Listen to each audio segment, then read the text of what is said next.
Welcome to another Gartley Advisory Update. Please join your host, Geoff Gartley, who will be talking about the new Payday Super rules that are about to start at the end of June. A practical guide to what you should do now. Good afternoon, everyone. My name's Geoff Gartley. I'm chartered accountant down here in Melbourne on a cold winter's afternoon. This is a recording redone because yesterday we had our client event, of which was fantastically attended, but unfortunately I forgot to hit the record button. So I'm redoing it now. So hopefully you'll get something from today. Let me just go to share the screen and give you our recording. Radio, welcome to the 1st of July, which is less than a month away. And now's the time to get ready for Payday Super if you haven't already done. And that's what we'll be talking about this afternoon, giving you a bit of an update of Payday Super so that you're all prepared. 30th of June. Here's our annual disclaimer in relation to what we're talking about today. No warranty is provided regarding accuracy or completeness, however. And we suggest that you obtain independent advice if you have a specific issue in relation to Payday Super. What to do, what not to do, and 2026 timetable of what we're going to first of all discuss. It's a practical presentation for Australian employers and advisors. So starting from the 1st of July, we know that we have a 7-day receipt rule, and we also have a June cash flow crunch, all which we'll talk about very shortly. The big shift is from quarterly to payday. Super is no longer a quarterly afterthought. It becomes part of every pay run. So before the 1st of July, minimum SG was generally paid and due 28 days after at the quarter end. From the 1st of July, Super must be paid each payday and received by employees' fund within 7 business days. But note there, allow for the clearance time. We'll have a bit of a chat about that. Why it matters, apparently, the superannuation payroll errors, fund errors, and cash flow gaps become visible quickly and therefore more expensive. So you've got to do this and make sure that you're on top of it. Treat super as an immediate liability, calculated, funded, and reported, paid, and ATO checked at every STP report. The new rules at a glance, we have the trigger, which is each payday, which is a qualified earning day. The timing, employees' super must be received as SGZ within 7 business days. New staff, first contribution has a longer window, which is 20 days. The earning base is now called qualified earnings, replacing the old OTE only mindset. There is a transition. Wages before 1st July followed the quarterly rules. Wages paid after 1st July follow the new payday rules. And the old quarter is still due by the 28th of July. Watch the word receive. Paying a clearinghouse is not necessarily the same as the funds receiving the contribution. So what's the June timetable? First of all, in this first week, you should be mapping the pay dates, the pay cycles, the super funds, and the clearinghouses, and who is going to do each step within your organisation. The next step is to confirm the payroll software update. It's a stream MBR workflow within the software and review your bank funding transfers. So at that stage, it's very important we just make a note that we'll talk about software down the track, that you have suitable software that can handle this.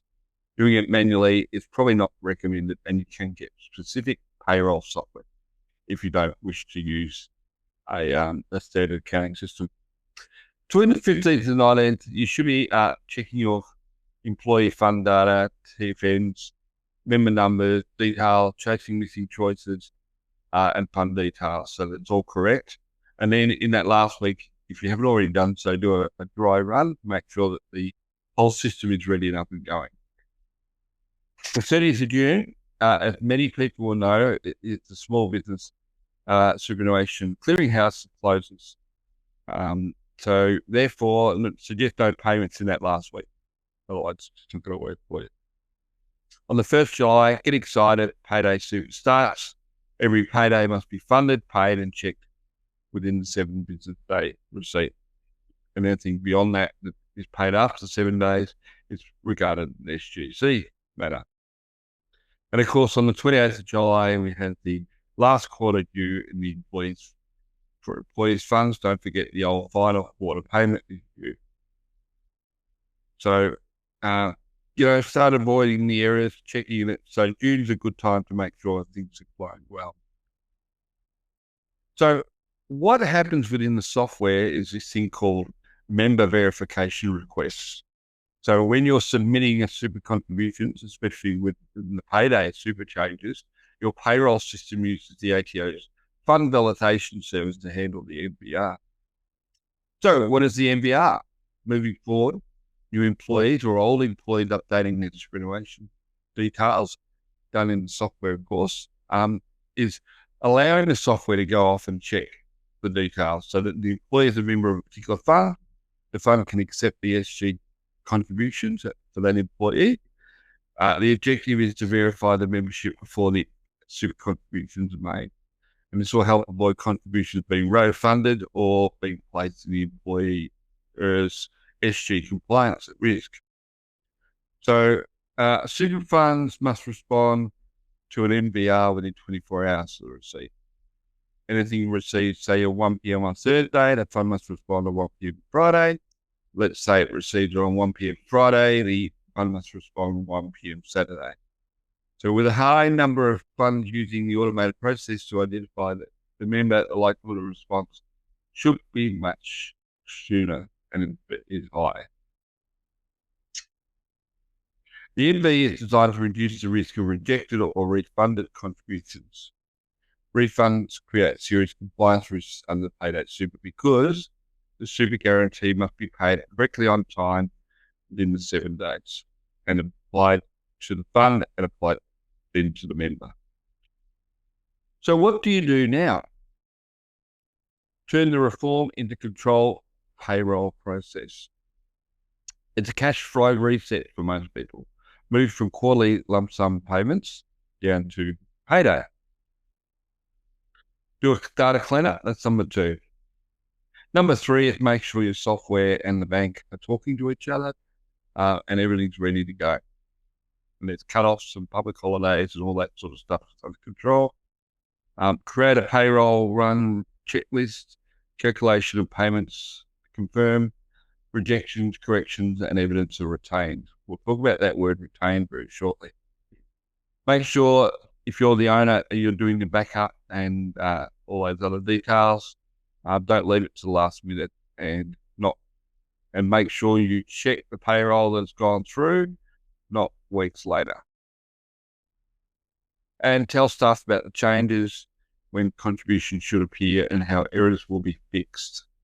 So they're also aware that there's a change and they'll be receiving their money as you pay it into their fund. Dumb things not to do. Do not wait till July to test your payroll. So get into it now. If you don't have a payroll system, talk to us or we can help you set one up. Do not assume and then money is sent to a clearinghouse being received by the fund. Clearinghouse is the process. From there, it goes to the fund. Do not use the April-June final quarter due date as the cash flow excuse for July paydays. You'll be behind that baseball from day one. Do not leave superannuation clearinghouse replacement until 30th of June because remember that's closing. We talked about that earlier in our slides. Do not change pay cycles just to delay super without consulting staff, looking towards and cash flow. Do not assume contractors' bonuses or allowances are automatically excluded. If you're paying a contractor plus super, it must be paid within 7 days of the invoice payment. Note, super is based on the net amount of the labour component, excluding GST. Do not rely on memory. Document the checklist, evidence, and have employment contracts in place with all their details. Rule of thumb, fix small errors inside payroll weekly, not at quarter end. So here's a simple payday run workflow for you. Keep the process boring, repeatable, and evidenced. Calculate, which is your SG amount, which is about 12%. Fund it and make sure it's cash available well before the payday.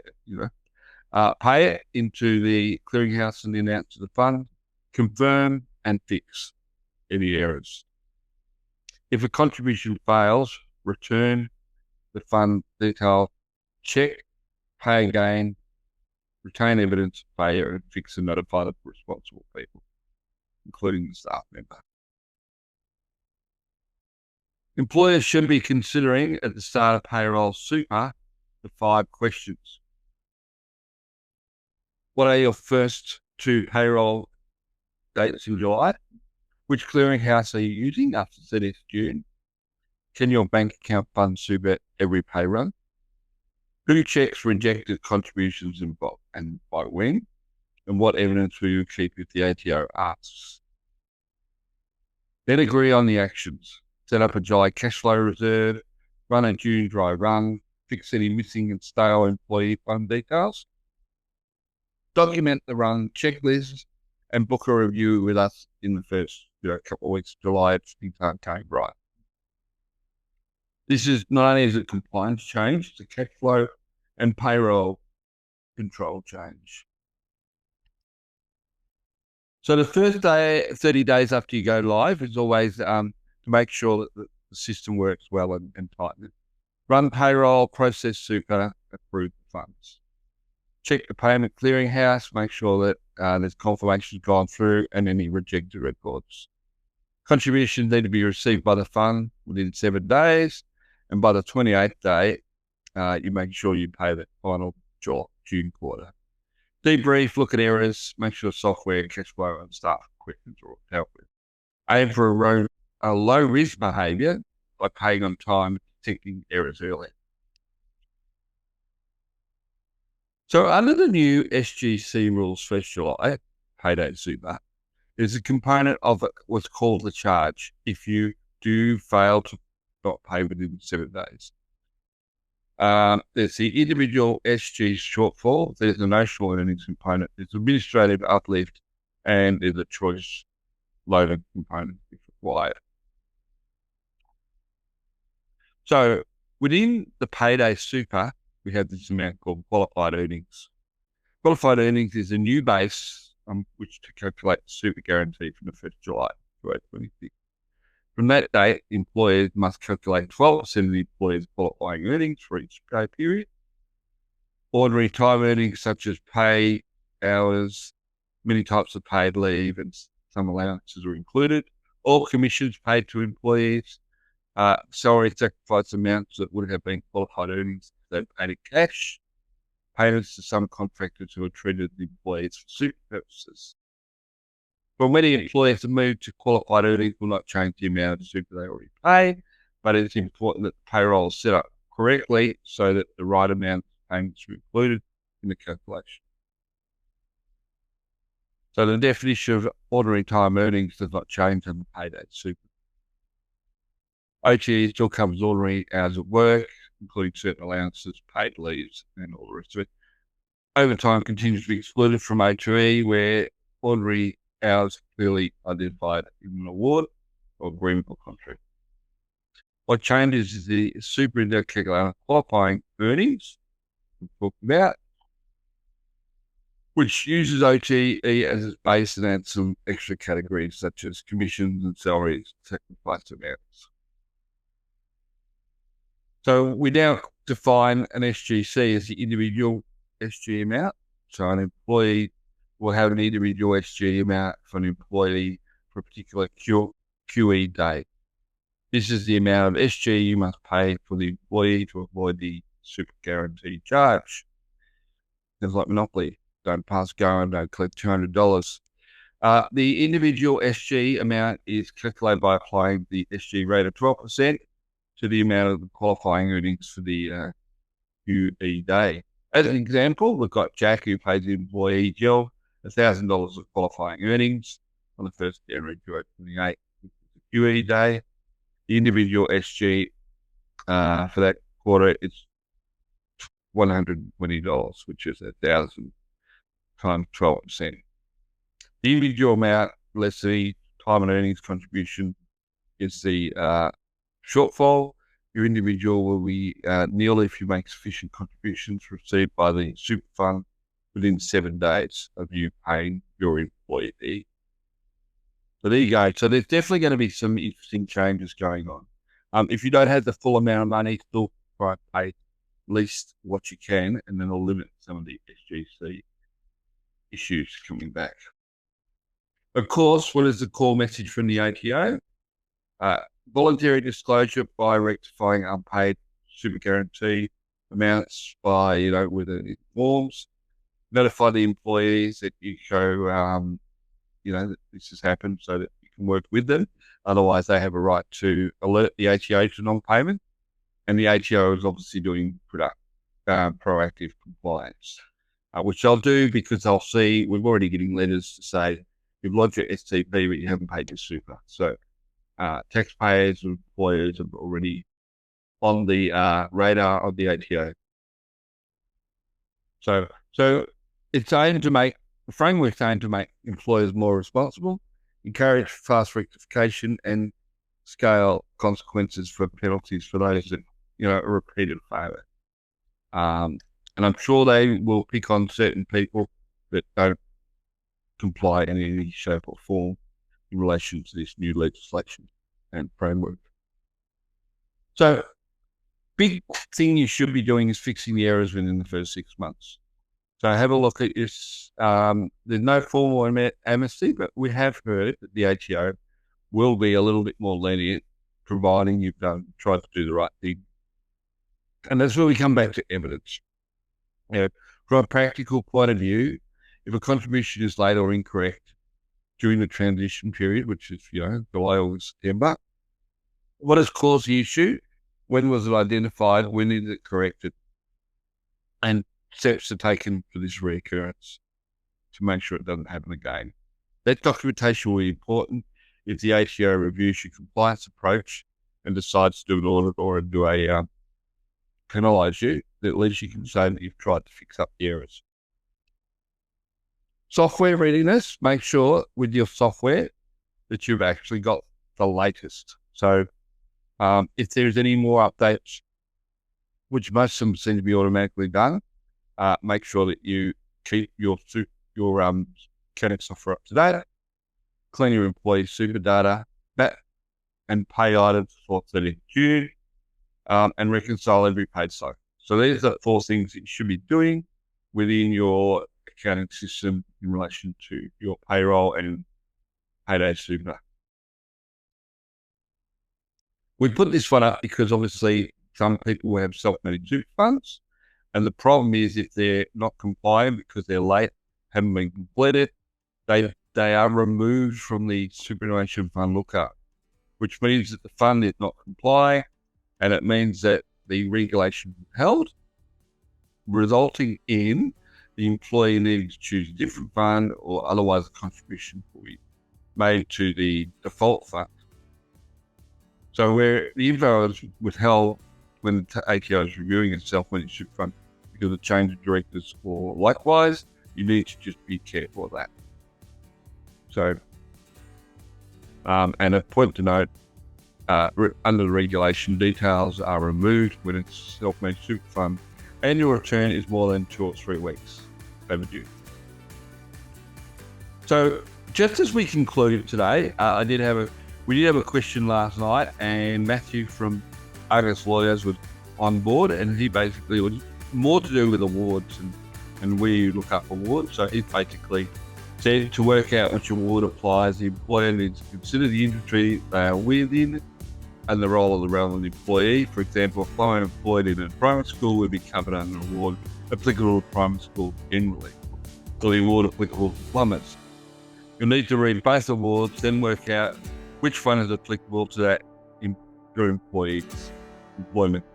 There's also awards applicable to a particular employer, which is like Optus or a particular construction project. Most awards will have a provision similar to that attached, that which requires reference to the classification. If referring to awards for minimum wages, any employer will have to ensure they are referring to the current award. I've never read anything as boring as an award. Thanks, Matthew, for that update. So, yes, obviously Matthew's details there. If you need professional assistance in trying to work out what awards you're in or what stuff like that. So that concludes our seminar for today. Thank you for listening. Hopefully that's giving you some information, some guidance. We're here at our office and my staff here to help you. Have a great weekend, and we'll talk to you all soon. Take care.